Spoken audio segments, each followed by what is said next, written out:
तो राधे राधे बोलना पड़ेगा, थोड़ा और जोर से बोल दीजिए। पीछे वाले राधे राधे। तो महाराज चंद्रवंश में भगवान श्री कृष्ण का जन्म हुआ। सूर्य वंश में राजा दशरथ को भी बिना यज्ञ के पुत्र नहीं हुआ। यवनाश राजा ने यज्ञ किया और उस यज्ञ का जल स्वयं पी गए गलती से।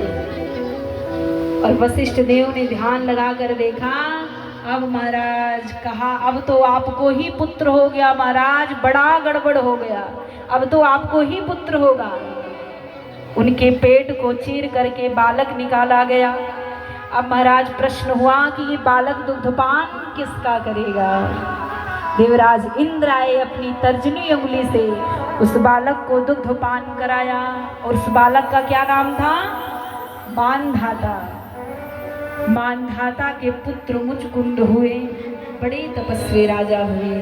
और इन्हीं मानधाता के आगे चल के त्रिवंदन व त्रिशंकु और महाराज हरिश्चंद्र हुए।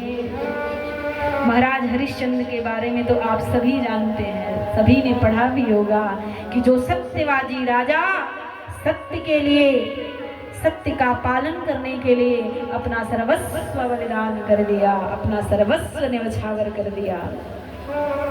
हरिश्चंद्र के रोहित हुए और रोहित के हरित हुए और इनके चंप, चंप के सुदेव और सुदेव के विजय, विजय के भारुक, भारुक के बाहुक। अब बाहुक जो है महाराज इनकी अन्य रानियां हैं। तो जो सबसे बड़ी रानी है, छोटी रानियों ने ईर्ष्या बस उनको जहर दे दिया।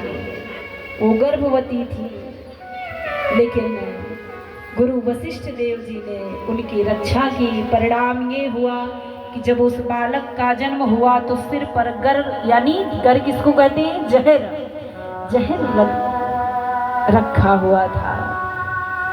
और इस वजह से उनका नाम पड़ गया सगर। क्या पड़ गया महाराज? सगर। सगर के दो पत्नी थी, एक सुमति, दूसरी केसनी। अभी ध्यान से सुनोगे तो समझ आएगा। देखिए, केसनी के पुत्र हुए असमंजस और सुमति के क्या जन्मा? एक मांस का पिंड जन्मा। क्रोध में आकर के उसके 60,000 टुकड़े कर दिए, किंतु मंत्र की शक्ति से सब बालक हो गए। तो कितने पुत्र हो गए?